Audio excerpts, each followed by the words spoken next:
y buenos días a esta sesión Outside the Box del Departamento de HR Analytics al Data Culture. Para ello contamos con 4 ponentes. A mi izquierda, Pablo Navarro, People Analytics Tech Lead en Telefónica. A su izquierda, Daniel Díaz, Culture Insights and Engagement de Meliá. Buenas. Luego tenemos a Ignacio Lecha, responsable de organización, compensación y beneficios People Analytics en Macro. Y finalmente Esther Nuño, Head of Global HR Center of Excellence en SACIR. Buenos días. Muy buenos días. Entonces, me gustaría empezar lanzándoos una pregunta acerca de qué es el People Analytics o el HR Analytics. Entonces, Esther, por ejemplo. Fenomenal. Mira, nosotros en SACIR concebimos todo el tema de People Analytics o HR Analytics como una manera de ayudar al negocio a través de la evidencia de un dato y de una manera ágil en la toma de decisiones de todos los elementos que tienen que ver con la gestión del talento, donde pensamos que hay que poner un especial foco, ¿no? Y hay que prestarle mayor atención. Intentamos tomar decisiones no por meras suposiciones, sino con evidencias, o bien a través de un dato, o bien a través de una tendencia o de una previsión de algo que puede llegar a pasar. Es un poco la frase de si no tienes un dato, al final eres una persona más con una opinión, ¿no?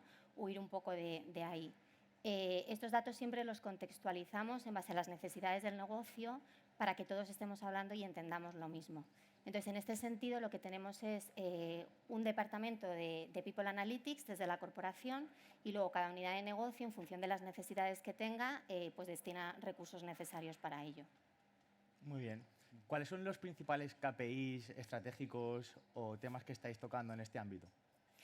Pues mira, nosotros algo que es recurrente y que parece un poco de perogrullo y como muy simple decirlo, es siempre tenemos iniciativas para que los datos estén bien.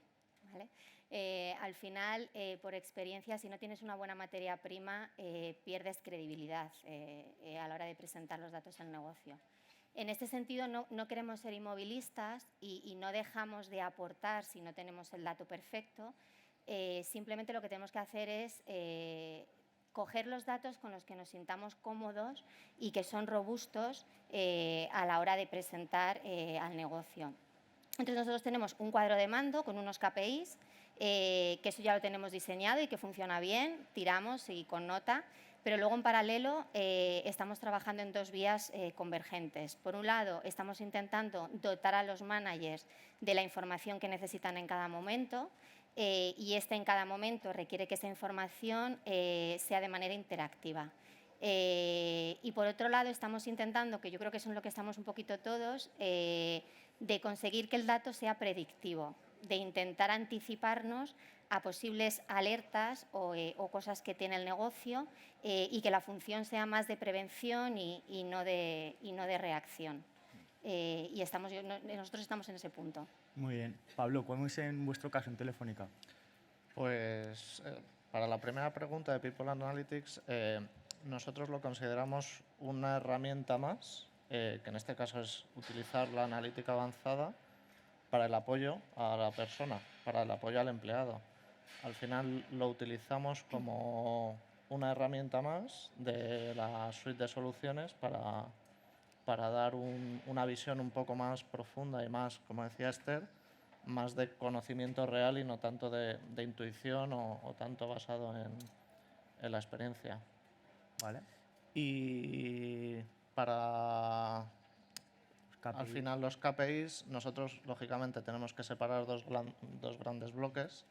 Los KPIs no financieros, que son legalmente requeridos, y un poco también conectando con Esther, todo ello basado en un proyecto de gobierno del dato, porque bueno, al final es la base, no es tan glamurosa, ¿no? como la predicción, pero es necesario para construir por encima. Y luego, la otra parte de KPIs que nosotros utilizamos son aquellos que den soporte a negocio en todas las líneas estratégicas que puede tener la compañía, de apoyo, búsqueda de talento, búsqueda de vacantes basadas en skills y no solo en un perfil. Al final es eso, todos los proyectos que desplegamos a nivel negocio tienen un soporte desde People Analytics. Muy bien. Me pregunto, ¿cuáles son los beneficios que estáis viendo en vuestras empresas, en cuanto a este análisis de datos en el departamento de HR? El primero y más obvio, la reducción de costes y la reducción del BAU. Al final, nosotros consideramos que las personas tienen que estar trabajando en aquello que aporta valor, no en aquello que una máquina o un sistema puede realizar. Entonces, es una medida para eficientar los procesos y para focalizar a las personas en lo que aportan realmente valor. Muy bien. Nacho, ¿qué ideas te vienen a ti a la cabeza respecto a esto? A lo que estaba comentando Sí. ahora Pablo de Efectivamente, ¿de cuáles son los los beneficios? Vale. Bueno, pues nosotros estamos ahora en un punto muy base, ¿vale? De todo el desarrollo de People Analytics, en el que estamos ganando también esa veracidad con la organización, ¿no? En el que estamos implantando esta cultura del dato, ¿vale? Dejando de tomar también decisiones un poco, ¿no?, con la barriga y que nuestro comité de dirección también esté muy a gusto con las decisiones que estamos tomando a través de los datos que estamos dando de soporte, ¿no? O sea, porque al final yo creo que en todos recursos humanos siempre hemos sido bastante operativos y ahora ya estamos pasando a ser mucho más estratégicos y ya podemos formar parte de estos planes, ¿no?, a través de los datos. Es un punto muy interesante en el cual se combinan los datos que obtenemos con lo que nos dice el estómago y el negocio, ¿verdad? Creo que es un punto que todo el mundo estamos aquí bastante preocupados. Sí. O sea, que gracias por aportar ahí. Quería también preguntaros cuáles son los retos que os estáis encontrando para poder conseguir el análisis de recursos humanos que den valor al negocio. Pues mira, yo creo que los retos de People Analytics al final son los mismos que al implantar otra función y a la vez muy especiales. Vale. Empiezo por lo complicado. Yo creo que primero tener una base de datos limpia, tener unos datos limpios, gobernados, es decir, con responsables, con sistemas, con un gobierno del dato claro, creo que es el primer reto que cualquiera de nosotros aborda en esta función. Luego, yo también en base a nuestra experiencia en Meliá, creo que es clave del éxito el que también las personas, el equipo de recursos humanos y el cliente interno, el negocio, te vaya siguiendo. Es decir, que haya una cultura del dato interna, que la gente esté acostumbrada a gestionar KPIs, a fijarse objetivos, a tener seguimientos cuantitativos, a tomar decisiones en base al dato.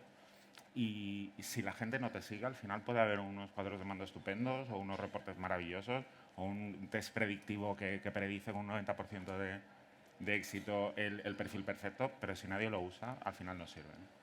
Para mí es el segundo mayor reto de la función de People Analytics. Y luego, algo que también lanzo a la mesa, yo creo que nuestro reto es también cómo sobrevivir a partir de ahora, ¿no? Creo que la función de People Analytics en un primer estadio funciona muy bien cuando estamos solos, cuando hay un técnico especialista como creo que nosotros, ¿no? Y monta cosas, pero al final esa función de People Analytics se tiene que meter en el resto de departamentos. Tiene que haber análisis dentro de formación, dentro de selección, dentro de compensación, que es un poco por donde también creo que estamos todos, ¿no? Incorporar esas capacidades en los departamentos. Has nombrado de... Ahí, Continúa. precisamente con lo que decía él, para nosotros un gran reto es la captación y retención de talento para desplegar todo este tipo de proyectos, porque al final son unos perfiles que no son fáciles de encontrar y que encima son altamente, con una movilidad muy alta. Entonces, no sé si os pasa igual, pero a nosotros, vamos, que está pasando en general a todas las áreas de negocio, la retención de lo que realmente es talento Muy complicado. es muy complicado. Y en función de esto, ¿cómo veis? Porque ahora decías cuál va a ser el futuro, ¿no, Daniel? A partir de aquí, del HR Analytics. ¿Cómo vislumbráis ese futuro y en qué líneas se puede empezar a trabajar? Mira, nosotros, bueno, yo cuando empezamos a montar la función de People Analytics en Meliá, hace ya unos cuantos años, sí que creo que el primer estadio es este, ¿no? Montar una función individual. Para poder empezar a incorporar esas capacidades más técnicas, ¿no? En donde perfiles más de data scientists, más analistas puedan empezar a incorporar ese valor.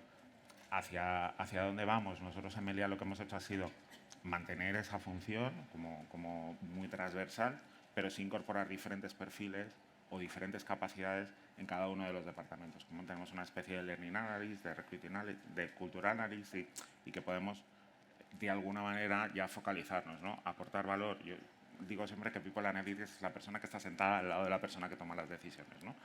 Entonces, de alguna manera poder incorporar esa persona en cada una de las pequeñas decisiones que estamos tomando dentro de recursos humanos. Es donde estamos nosotros ahora. ¿Alguna idea más, Esther? Yo no sé muy bien cuál es el futuro y no me aventuro a decir nada porque creo que estamos en un punto que todavía las empresas no somos capaces de saber la potencialidad que tienen los datos y dónde utilizarlas. Sí que creo que nosotros en nuestro caso en SACIR, bueno, llegaremos hasta donde la organización nos pida que lleguemos, seguro, y hasta donde la organización sea capaz de soportar y de abordar, ¿no? Porque al final yo creo que un departamento de People Analytics no va de sacar datos porque sí, ¿no? Para tener un departamento de People Analytics tienes que tener muy clara una serie de respuestas a las preguntas de cuál es la estrategia de compañía, dónde queremos llegar, dónde estamos, etcétera. Y a partir de ahí ya empezar a montar toda la arquitectura del dato. Porque si no, yo creo que son palos de ciego y es aturullar al negocio con datos que no sirven para nada. Y cuando te pones a repasarlo, nosotros ahora estamos en un proyecto que se llama Proyecto Cero, que es un poco un método George Lucas, ¿no? Ya estamos avanzados, pero estamos empezando por el principio, donde estamos cuestionando todo lo que tenemos y viendo realmente qué es lo que nos hace falta, ¿no? Y muchas veces te das cuenta que la categoría pasa tontería y empiezas a limpiar, ¿no? Entonces, al final, tienes que tener muy claro qué es lo que necesita el negocio y presentar la información, porque no solo es el contenido, el continente yo creo que es muy importante y tienes que presentar esa información de una manera limpia, de una manera dinámica, atractiva, sin que haya distracciones de datos que no interesan y que se centre solo en lo que realmente es importante y necesita el negocio. Por ejemplo, cuando vas a hacer un análisis de coste, pues no le importa lo mismo a un manager que el 85% de su coste se va en plantilla, un análisis de rotación, que a alguien que gestiona máquinas y tiene un 15% de coste en plantilla. O sea que no vale todo para todos, sino que tienes que adaptar en cada momento y darle al manager en cada momento qué es lo que necesita para tomar decisión. Y en ese sentido creo que es muy importante también, y nosotros estamos trabajando en la interconexión de datos entre diferentes departamentos. O sea, no pueden ser estancos porque creemos que para tomar decisiones y sobre todo para llegar a predecir lo que puede pasar, es muy importante que cada uno ponga su granito. Nosotros, por ejemplo, creemos que se puede predecir el presupuesto del año siguiente de una plantilla de contratación, por ejemplo, si tienes el dato de la cartera de negocio, de los objetivos que sean marcados para el año que viene, de qué carga de trabajo es capaz de soportar un técnico de contratación en volumen de número de licitaciones, etcétera. Entonces, son una serie de variables que tienes que echarle una pensada para ver cuáles introduces en el cubo, porque esto es importante. O sea, cada vez que tú metes una variable en el sistema, tienes que entrelazarlo y meterlo en un cubo. Y para que luego esté automatizado y no tengas tropecientos Exceles que vienen, que van, que están un poco en manos de la imaginación que tenga el que lo hace, ¿no? Y tal, tienes que saber engranarlo bien y luego, por supuesto, esos datos hay que mantenerlos. Y si vas a meter datos que sean de fuentes externas, ya te tienes que meter en todo el tema que sean fiables, que legalmente se puedan meter. O sea, hay que hacer una buena reflexión antes de empezar a trabajar como locos, ¿no? En este sentido. Sí. Al final, como bien dice Esther, y para nosotros lo importante realmente no es una media de edad o una desviación en plantilla. Lo importante es por qué importa una media, por qué necesitas una media, cuáles son las palancas que van a accionar esa media de edad. Al final, el dato por el dato al negocio no aporta nada porque no son especialistas en lo que nosotros hacemos. Lo más importante para ellos, bajo nuestro punto de vista, es la interpretación y ese valor de negocio que le vas a aportar dándole el dato que sea, una media de edad o un porcentaje de hombres o de mujeres. Sí, yo creo que para nosotros en el punto en el que estamos también muy importante en el ciclo de vida del empleado, ¿no?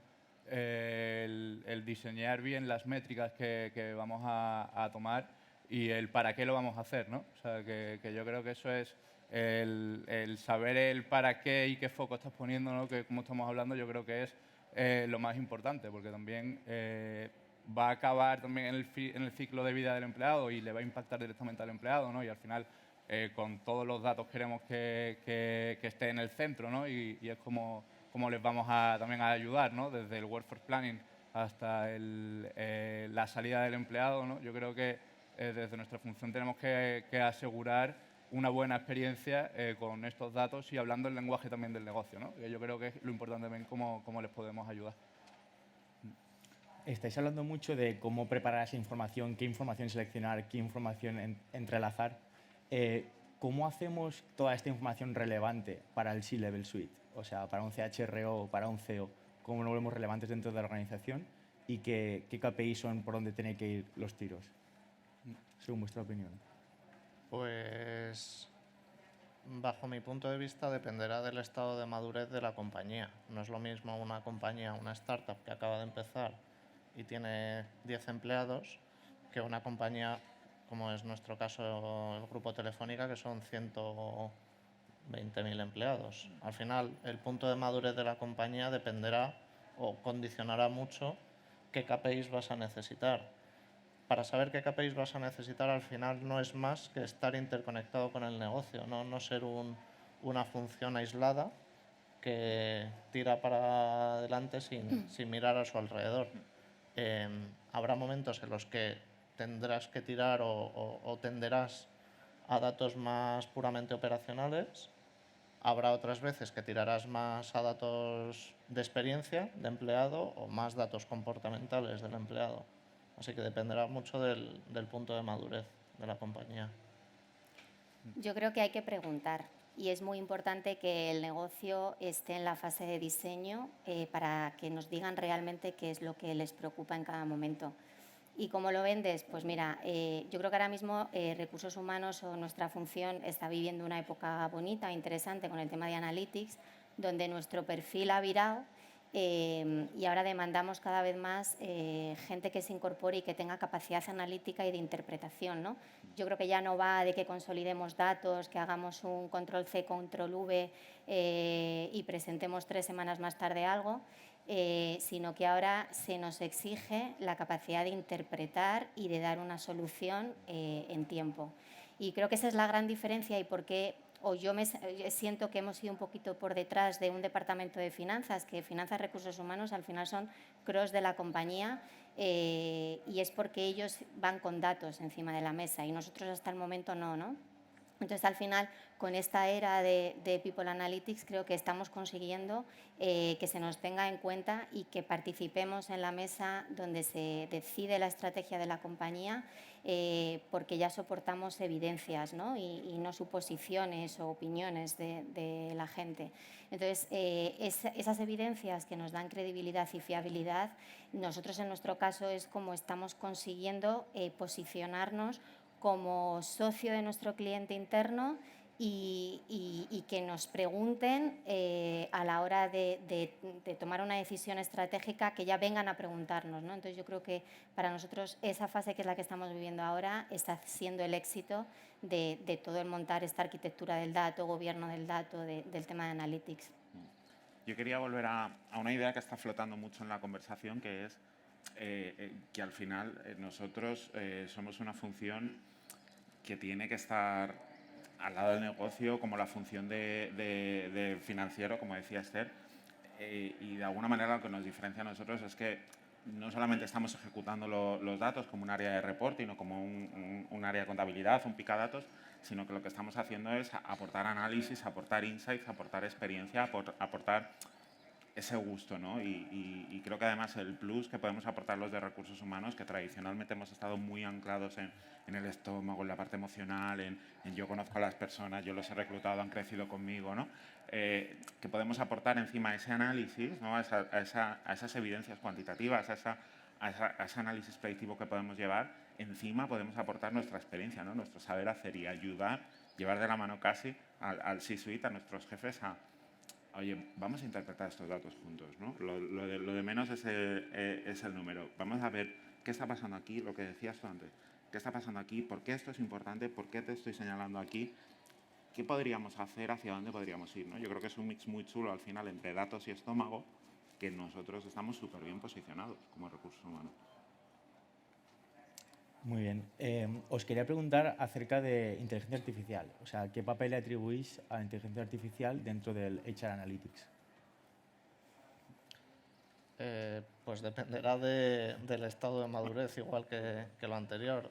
Para mí, la inteligencia artificial es una rama de Data Science que requiere de una base muy robusta. Al final, y más cuando utilizas determinados algoritmos que acaban siendo una caja negra, necesitas tener una confianza, como decía Esther, en los datos, porque al final está muy bien hacer inteligencia artificial, es el presente, pero sin una base robusta es absurdo, no puedes pretender empezar la casa por el tejado. Y al final es una pieza más de un puzzle de People Analytics. Muy bien. Mira, yo cuando hacías la pregunta, totalmente de acuerdo con lo que ha dicho, se me ocurría no empezar la casa por el tejado. Es decir, muchas empresas que estamos aquí, nosotros mismos en algún momento, hemos tenido la tentación de empezar a hacer un proyecto súper chulo, súper global, súper transversal, ¿no? y que funcione muy bien. Los datos son importantes, mejor quick wins, cositas pequeñitas que se vendan rápido y que ayuden también a los responsables a que puedan entender mejor por qué este proyecto es importante. Pero es muy normal que empieces un proyecto de inteligencia artificial con más ganas que cimientos. Entonces es mejor los cimientos primero y luego ya vendrán las ganas. Que todos hemos tenido que vender la función y todos entendemos que se vende mejor un proyecto de inteligencia artificial que a lo mejor un proyecto de gobierno del dato, pero al final tienes que tener una madurez suficiente como para encararlo con cierta solvencia y que luego no te pongan colorado con los resultados. Claro. Nosotros cuando planteamos un proyecto de inteligencia artificial siempre lo vemos como una oportunidad para ser más productivos, ¿no? Porque al final vas a automatizar tareas administrativas y vas a utilizar a esos técnicos para hacer otro tipo de cosas, ¿no? En nuestro caso hemos puesto chatbots para departamentos de relaciones laborales, administración, para expatriados, de preguntas recurrentes y no tienen que estar a la espera de que alguien les pueda coger el teléfono, les pueda contestar. Entonces al final eso es agilidad, ¿no? Para el empleado. Luego estamos empezando a introducir robots en ciertos procesos masivos de administración que no aportan nada, que son cargas de trabajo que a un empleado pues, tampoco le aporta mucho y que sí puede emplear ese tiempo en hacer otras cosas analíticas, de interpretación, etc. Entonces, cada vez que nosotros planteamos un proyecto de inteligencia artificial al negocio, lo hacemos desde el punto de vista, como dice Pablo, el vending es, vamos a ser más productivos en otras cosas que os va a beneficiar más que no simplemente estar picando algo. Conectando con ella, al final, donde nosotros, y por si alguien se quiere plantear un proyecto de este estilo, igual que en su caso, nosotros donde hemos visto el ROI más cercano son con los RPAs, con los robots en este caso, de cargas masivas. Por determinados procesos nosotros teníamos que hacer cargas masivas muy recurrentes en diversos sistemas que al final era una persona, bueno, realmente era un equipo de prepara el fichero de carga, cárgalo, mira a ver que de todo haya ido bien, resuelve las preguntas con nuestra particularidad multipaís, en la cual tenemos una ventana de trabajo prácticamente de 24 horas. Donde más hemos visto que soluciona y más justificado está es en RPAs, que a lo mejor es lo que dice Esther, no son tan glamurosos, ¿no? Pero al final es una función robusta y una función necesaria para que la gente se focalice en lo que tiene que hacer y no tener que estar cargando ficheros que no tienen ningún retorno. Exacto. Muy bien. Os quería preguntar cuáles son las principales recomendaciones para tener una analítica predictiva que tenga en cuenta tanto factores externos como internos. No sé, Esther, si tienes aquí alguna opinión. Bueno, pues lo primero es tener una buena arquitectura del dato y unos buenos sistemas, porque al final no se trata de tener la última tendencia y la herramienta más chula si no eres capaz de explotarla. Entonces, primero, para poder montar todo esto, que es una movida, ¿vale? Tienes que querer hacerlo y tu compañía tiene que querer hacerlo. Entonces, como recomendación es preguntar si estamos en esa fase y preguntar si realmente va a servir para algo y los datos se van a explotar de una manera, porque si no, al final es ganas de echarle tiempo y no tiene ningún sentido. Luego volvemos otra vez a lo mismo, hay que limpiar los datos constantemente y hay que tener una buena materia prima para empezar a hacer algo, porque en el momento que tú presentas datos y por lo que sea no son robustos, ya pierdes credibilidad y es muy difícil volver otra vez a enganchar al negocio. No, de verdad, que esto es que ha sido un fallo de no sé qué, pero es guay y te van, ¿no? Entonces, yo creo que hay que emplear muchísimo tiempo y ya te digo que nosotros es un proyecto que de momento está siendo recurrente año tras año, que es tener bien los datos. Al final nosotros estamos presentes en más de 20 países, entonces, claro, cada uno entiende el negocio y también la cultura del país es muy importante a la hora de meter datos, ¿no? Entonces tienes que tener una base y todos tenemos que entender lo mismo cuando introducimos algo y luego ya cada uno lo explota como cree. Entonces tienes que hacer una buena sentada de que lo vamos a hacer y qué vamos a meter. Y luego lo que comentaba antes, no va de meter datos porque sí, porque si no es palos de ciego y en una primera fase tendrás que quedarte en una evidencia del dato y la información y luego tendrás que presentar cosas que puedas ser capaz de tener hipótesis y manejar diferentes escenarios en base a un problema, ¿no? Que es en la fase donde estamos ahora. Intentar tener esa predictibilidad del entorno para poder tomar una decisión. Y esa sería para mí ya la fase de poner el lacito y darlo perfectamente. Yo creo que aquí es lo importante, ¿no? Lo que tú decías, el saber qué variables tienes que meter en ese análisis predictivo. O sea, porque si metes variables que no te van a aportar dentro del modelo, bueno, pues te lo puede ensuciar y al final puede darte un resultado que no sea el óptimo y que la predicción pues no vaya a ser buena, ¿no? Y al final el aporte de valor no va a ser el correcto y puedes tomar una decisión equivocada. O sea, yo creo que para mí eso es, pues decimos siempre, ¿no? Pues la base de datos que sea limpia, que esté bien y luego pues elegir bien las variables que vas a escoger para ese análisis predictivo. Estáis hablando mucho de la calidad del dato y que a partir de ahí se puede construir todo, ¿no? O nada. ¿Qué retos os encontráis? Porque al final entiendo que el dato está distribuido, fragmentado en muchos sistemas, en multipaíses, diferentes culturas. ¿Qué retos os encontráis y cómo estáis obteniendo ese dato más limpio cada vez? Al final es que es la base de todo y una herramienta imprescindible para ello, como comentaba Esther y Dani, al final son proyectos robustos de gobierno del dato. Y casi si me apuras, y perdón la analogía, casi una dictadura del gobierno del dato, porque es que si no es imposible. Cuando nosotros hablemos de job function, todo el mundo tiene que saber qué significa eso.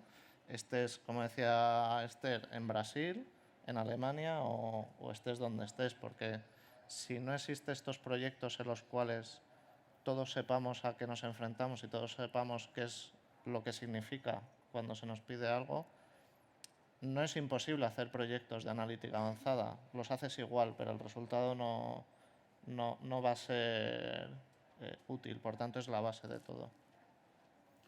Agustín, esto es como cuando haces una reforma en casa y la mitad del presupuesto se te va en arreglar los cimientos, ¿no? ¿Es algo que no gusta al cliente? ¿Es algo que no gusta a la hora de obtener resultados? No sé si soy yo que hace un poco de...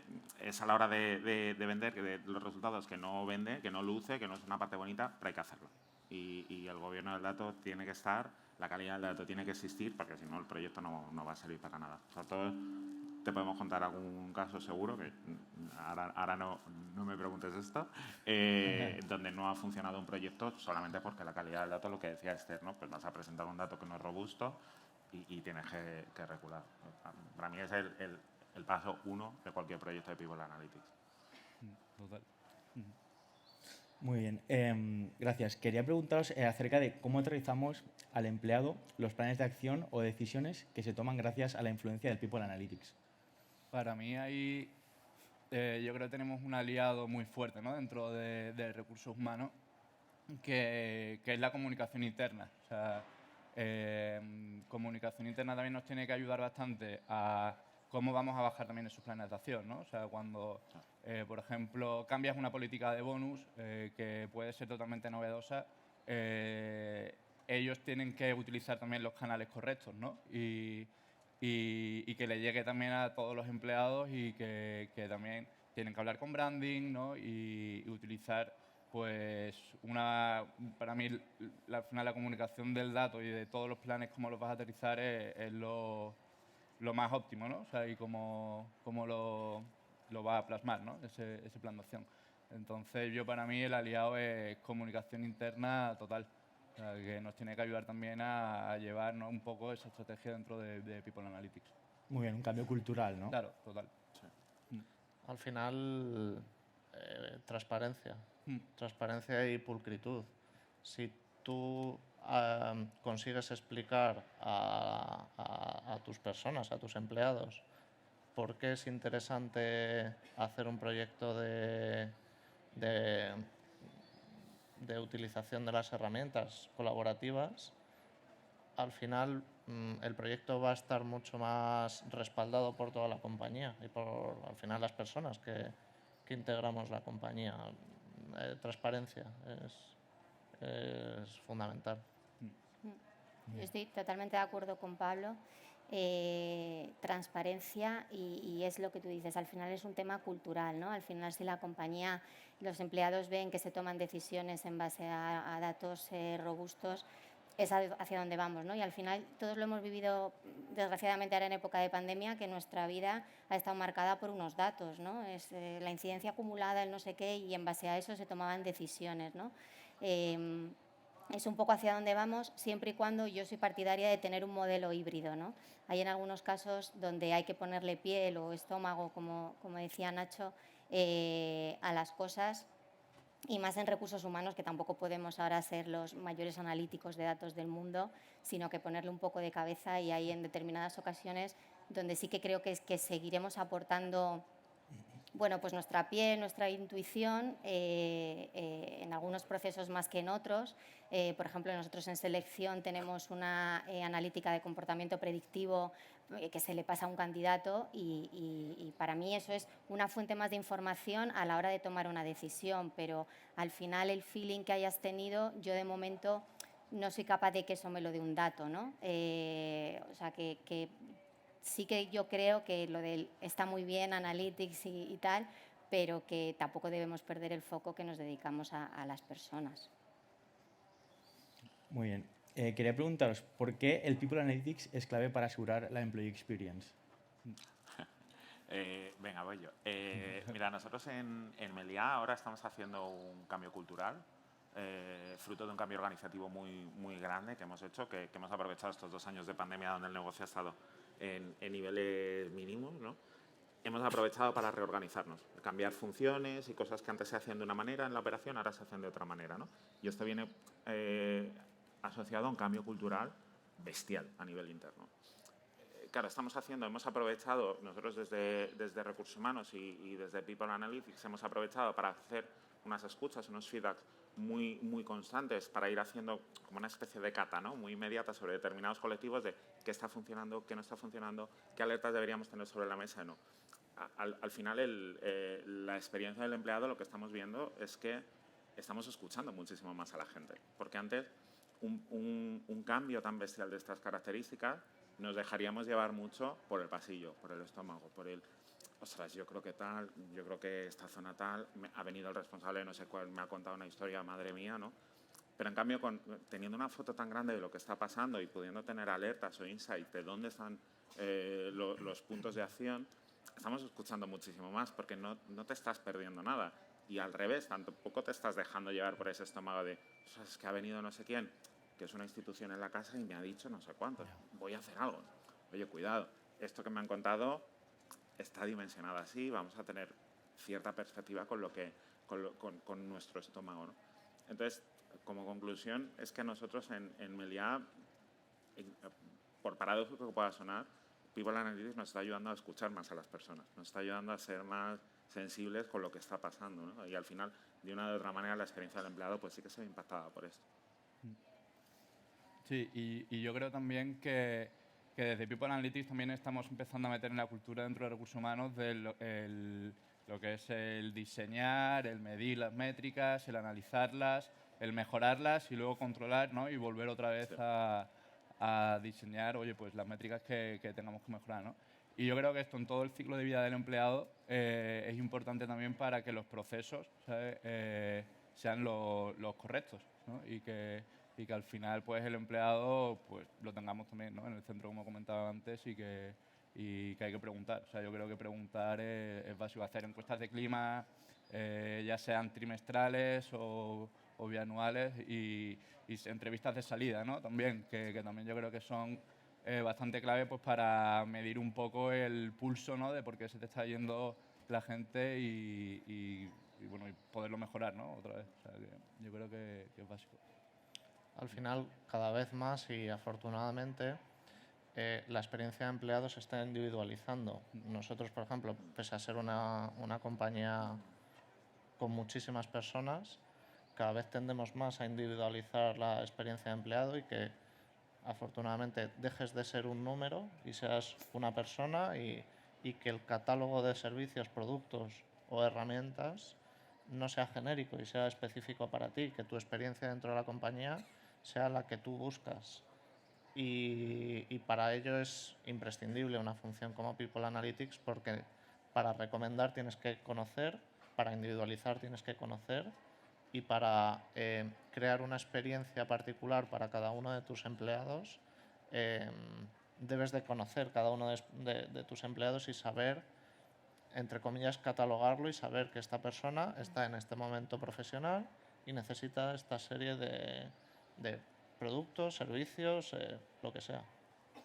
Y lo mismo, o sea, estabais hablando de cómo hacéis consultas a los empleados, cómo sabéis de ellos. ¿Qué otras fuentes de información podemos tener? Por ejemplo, de cómo se comportan, cuáles son sus hábitos, para ayudarles también en su productividad, etcétera.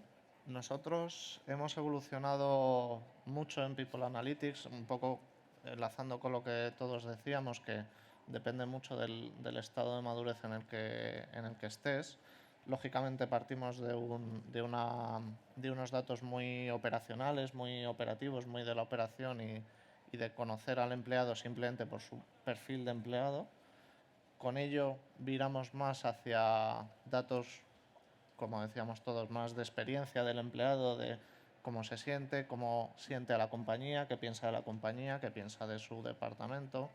Y ahora estamos dando otro paso más, que llevamos, nada, un par de meses o 3, que es el conocimiento comportamental del empleado. Al final debemos de entender que el empleado es una persona, que tiene unas emociones, que tiene una forma de interactuar con otras personas, al final son comunidades. Y lo que estamos ahora ya consiguiendo es saber cómo interactúan las personas. ¿Por qué esto es importante? Porque al final no solo es fundamental establecer políticas de desconexión digital, es fundamental saber si se están pudiendo cumplir. No porque el empleado no quiera, sino porque a lo mejor no puede, porque no se le ha dado las herramientas, la cultura, la formación suficiente. Tienes que saber si a lo mejor en tu organización hay cuellos de botella comunicativos, porque a lo mejor 2 departamentos solo hablan entre 2 personas. Al final, gracias a estos datos comportamentales, vamos a ser capaces de aportar mucho más a los empleados y saber cómo se sienten y cómo interactúan entre ellos. Muy bien, interesante. Me gustaría preguntarte cómo ha sido en tu unidad la evolución, ¿no? Desde que habéis empezado con el análisis del dato, ¿cómo ha cambiado el departamento? Pues muchísimo. Como imagino que la mayoría, de hecho yo siempre lo digo, yo de recursos humanos, hombre, ya con los años empiezo a saber algo, pero no provengo de la función de recursos humanos. Yo provengo de tecnología y de analítica pura. cuando yo llegué a Recursos Humanos, que fue va a hacer 4 años, no te voy a decir que fuese el único, pero era prácticamente el único. Ahora estamos en un equipo que somos 14 personas para una función que somos aproximadamente unos 150. Por tanto, estamos hablando de casi un 10% de gente de recursos humanos especialista en analítica. Y te estoy hablando de data scientists, ingenieros de datos, arquitectos cloud. Al final somos personas técnicas que sí que es verdad que cada vez más sabemos de recursos humanos, pero que necesitamos, y es fundamental, a una persona de negocio, en este caso de recursos humanos, para comprender y para saber explicar las cosas y para saber por qué es importante, como comentábamos antes, una media de algo. Y te puedes imaginar, entre empezar 1 o 0 a 14 ha habido una evolución brutal en la unidad. Muy bien, gracias. Yo lo veo desde otro lado, porque yo sí soy de recursos humanos y Analytics ha venido después a mi vida. Y entonces es un poco, ya no miramos raro a esta gente técnica y no pensamos que ven intrusismo en la función, ¿no? Al revés, ya les pedimos para poder ayudarnos en la toma de decisiones. Y yo creo que al final todo esto también va de ayudar al empleado, ¿no? Ese estudio que comentaba Pablo, comportamental, y el poder predecirlo nos ayuda en la toma de decisiones. O sea, nosotros, por ejemplo, es un ejemplo tonto, pero creo que bastante significativo, nos cambiamos de oficinas antes de pandemia, estábamos en el centro de Madrid, nos fuimos fuera y de repente la rotación pues, subió exponencialmente y un dato era qué distancia hay entre el domicilio del empleado y las nuevas oficinas. Y era una cosa muy tonta que ya vimos a posteriori. Igual si nos hubieran preguntado hubiéramos definido otro tipo de ubicaciones, ¿no? Entonces yo creo que previniendo este tipo de cosas y los comportamientos que tienen nuestros empleados les vamos a ayudar a mejorar su calidad de vida, ¿no? Y profesional. Muy bien. Pues se nos va acabando el tiempo. Os pediría que, 20 segundos de oro para cada uno, para el mensaje que queráis dar o la reflexión que queráis compartir. Y con esto pues cerramos. ¿Qué os parece? Quien quiera. Pues si quieres empiezo yo. Que creo que lo hemos dicho más o menos todos. Para mí es un mensaje muy claro y si alguien se quiere embarcar en crear una unidad o en empezar proyectos analíticos, a lo mejor la base no es tan glamurosa, pero es imprescindible. Que es un poco lo que decía Dani. Puedes hacer un proyecto muy chulo y muy vendible y muy guau y todos aplaudiendo de predicción de lo que fuese, pero si no tienes una base vas a sufrir por el camino y encima el resultado va a ser para tirarlo a la basura tal cual termines. Muy bien. Nosotros en Mallorca decimos poco a poco. Poquitas cosas bien hechas valen muchísimo más que grandes proyectos que al final no sean nada. Creo que People Analytics es una función muy complicada para establecer de cero, pero el resultado siempre merece la pena. Es maravilloso poder ver en una empresa cómo recoges los frutos de haber implantado una función de People Analytics. Yo creo también que ahí es la confianza del comité de dirección y de los directivos, ¿no? que haya, que tienen que creer en que en recursos humanos ahora también tenemos datos, que los sabemos utilizar, que sabemos hablar del lenguaje del negocio y que así vamos a aportar el valor, ¿no? O sea, que yo creo que eso es imprescindible también para poder montar la función. O sea, porque a lo mejor puedes tener algún error o que no vaya a salir el modelo predictivo o cualquier cosa, ¿no? Y que sea pues, porque, oye, son datos y que hay a veces que puede fallar, ¿no? O sea, yo creo que la confianza también es imprescindible. Yo totalmente de acuerdo y por decir algo diferente, que desde luego hay que tener este tipo de departamentos ya a día de hoy. Es que si no estás fuera del mundo, ¿no? El no tenerlos. Y que es un momento muy bonito para la función y si los tienes ya estás ahí, ya un CEO te llama, un presidente te pregunta, entonces hay que aprovechar este tren, subirse con cabeza, poniéndole un poco de lógica a las cosas sin aturullarnos con datos, pero creo que hay que hacerlo si queremos estar en la estrategia, en la definición estratégica de la compañía. Muy bien. Pues muchísimas gracias a todos, ponentes y asistentes. Ha sido un placer escuchar vuestras reflexiones y nada, nos vemos en la próxima. Gracias. Gracias. Gracias, Agustín.